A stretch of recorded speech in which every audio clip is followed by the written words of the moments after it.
Dans une précédente vidéo, je t'ai déjà parlé du stoïcisme et de ses principes. Pour rappel, le stoïcisme, c'est une philosophie antique qui va nous aider à atteindre la sérénité et le bonheur. L'idée, c'est toujours, peu importe ce que vous entendez, peu importe ce que vous lisez, peu importe ce que je peux vous dire, c'est toujours de prendre ce que vous avez envie de prendre ce qui vous parle, ce qui vous aide et surtout d'expérimenter par vous-même, de tester par vous-même.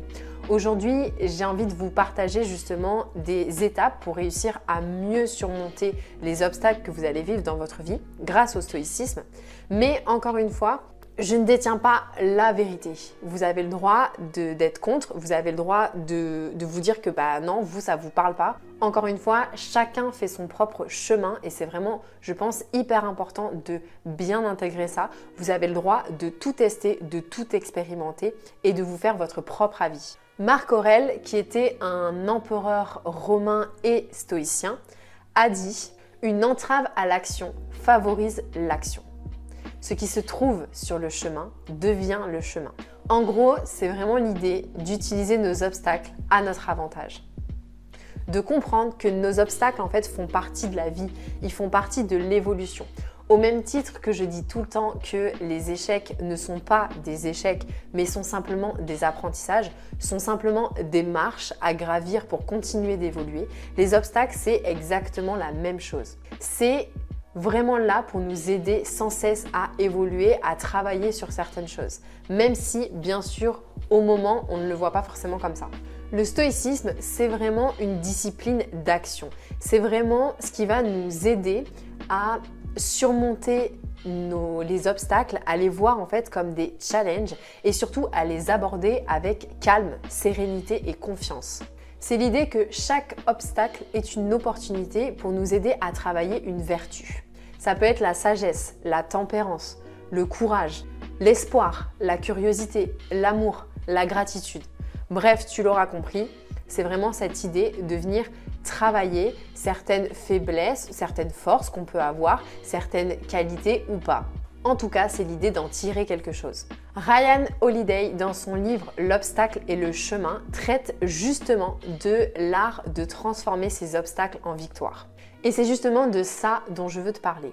Dans son livre, il donne 3 étapes pour justement pouvoir surmonter les épreuves. La première des choses, c'est la perception. C'est la façon dont on va aborder cet obstacle, cette épreuve, dont on va aborder nos problèmes. Ce qu'il faut bien comprendre, c'est que je pense que tout ça, c'est pas simplement une question de « Ok, dès qu'il m'arrive quelque chose, je vais travailler ça et je vais essayer de faire en fonction de ces étapes-là. » Parce que ça, ce serait trop difficile. Je pense que l'idée, c'est vraiment de travailler ça au quotidien, même quand on n'est pas justement dans une période sombre, même quand on n'est pas en train d'affronter, de surmonter une épreuve. C'est vraiment de garder en tête ces principes, ces étapes pour les travailler. En gros, c'est de l'autodiscipline. C'est de l'autodiscipline pour réussir justement à, dès qu'on traverse un obstacle, à rester plus ou moins logique pour réussir à voir le positif dans le négatif. Bien sûr, je ne dis pas là que il ne faut pas souffrir dans les obstacles, il ne faut pas s'accorder du temps pour vivre son deuil, pour vivre sa souffrance, etc. C'est pas ça l'idée. L'idée, c'est simplement une fois cette étape passée, l'étape de vivre pleinement sa souffrance, c'est d'en faire quelque chose d'autre, d'en faire quelque chose de positif et surtout de réussir à surmonter cette épreuve. Donc, il y a plein de choses à faire pour justement réussir à voir le positif dans le négatif dans l'épreuve. Par exemple, le fait d'être objectif. Alors bien sûr, c'est toujours compliqué de réussir à prendre du recul et à être objectif sur une situation qu'on vit soi-même, mais être objectif pour vraiment essayer de voir les choses limite d'un point de vue extérieur pour remettre les choses dans leur contexte sans le côté émotionnel. Alors, on ne va pas dire qu'on va gommer totalement le côté émotionnel, mais on va essayer d'être dans l'analyse. Ensuite, on peut apprendre aussi à gérer ses émotions. Alors, encore une fois, beaucoup de personnes parlent du fait de contrôler ses émotions et il y a un petit peu un discours pour, contre, etc. L'idée, je pense, c'est surtout de vivre pleinement ses émotions parce que c'est important. L'idée, c'est pas de se dire qu'on va gommer certaines émotions, qu'il y a des émotions qui sont négatives. Non, il y a des émotions qui sont désagréables et des émotions qui sont agréables. Mais ce qu'il faut bien comprendre dans les émotions, c'est que l'une est le pendant de l'autre, c'est-à-dire que la joie n'existe pas sans la tristesse et inversement. Donc dans tous les cas, la tristesse est primordiale dans notre vie et on ne peut pas la gommer, ce n'est pas l'idée. L'idée, ce n'est pas de tomber dans le déni. Par contre, l'idée, c'est de gérer ses émotions, c'est-à-dire de les vivre pleinement et puis petit à petit, d'apprendre à les gérer, d'apprendre à les analyser, de comprendre pourquoi je ressens ce que je ressens, pourquoi je suis autant énervée, pourquoi je suis aussi triste et comment je peux faire pour apaiser mes émotions. Ensuite, justement, on va essayer de voir le verre à moitié plein qu'à moitié vide. Le fait d'analyser la situation de façon objective, de prendre du recul, d'apaiser nos émotions, etc., ça peut justement faire jaillir des choses plus positives qu'on n'avait pas forcément vues au moment. Typiquement, quand on vit un échec, ça va aussi nous apprendre des leçons. Et l'idée, c'est justement d'aller chercher ces leçons, d'essayer de comprendre qu'est-ce que m'apprend cet obstacle. Et enfin, une chose aussi super importante, c'est de ne pas vouloir contrôler ce qui est incontrôlable. J'en parlais déjà dans ma dernière vidéo sur le stoïcisme, mais ça c'est vraiment un des principes qui est le plus important et surtout quand on vit une épreuve, quand on vit un obstacle, c'est vraiment se recentrer sur ok, qu'est-ce que je peux contrôler, qu'est-ce qui est du fait de ma volonté et qu'est-ce qui ne l'est pas. Et accepter de lâcher prise sur ce qui n'est pas contrôlable, donc ça veut dire aussi ce qui n'est plus, ce qui n'existe plus aujourd'hui et laisser partir les choses. En gros, dans cette étape de la perception, Ryan Holiday parle en fait un peu de l'art de ne pas paniquer. En gros, il parle du fait de contrôler nos perceptions, nos émotions et nos réponses, quel que soit l'obstacle.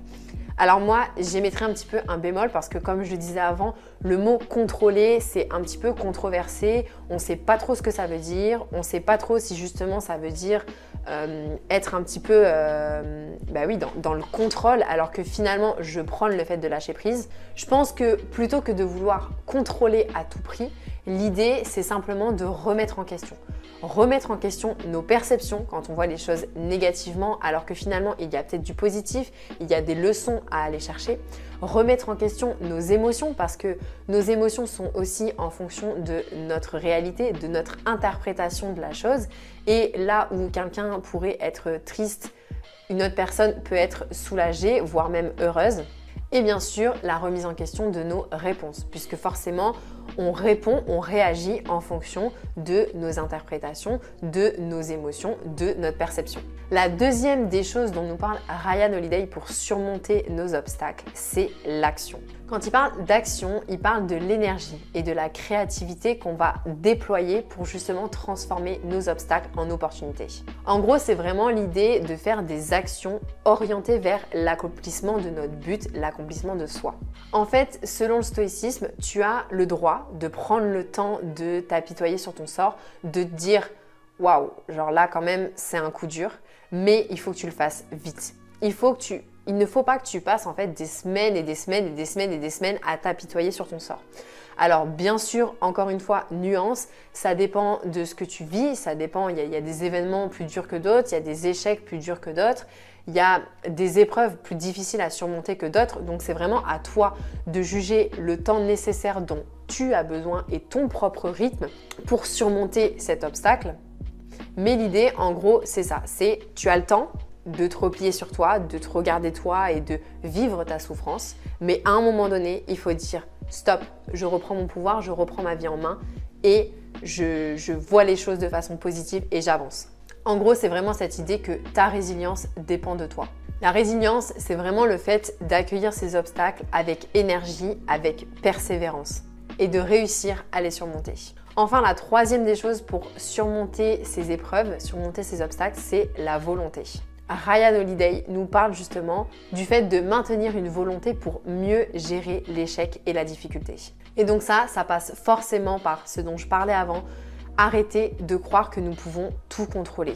Par contre, ce qu'on peut faire, c'est par exemple accepter ce que nous n'avons pas pu changer, ce qu'on ne peut pas changer, gérer et revoir nos attentes. Parce que oui, parfois, on a des attentes par rapport à une situation, des attentes par rapport à des personnes.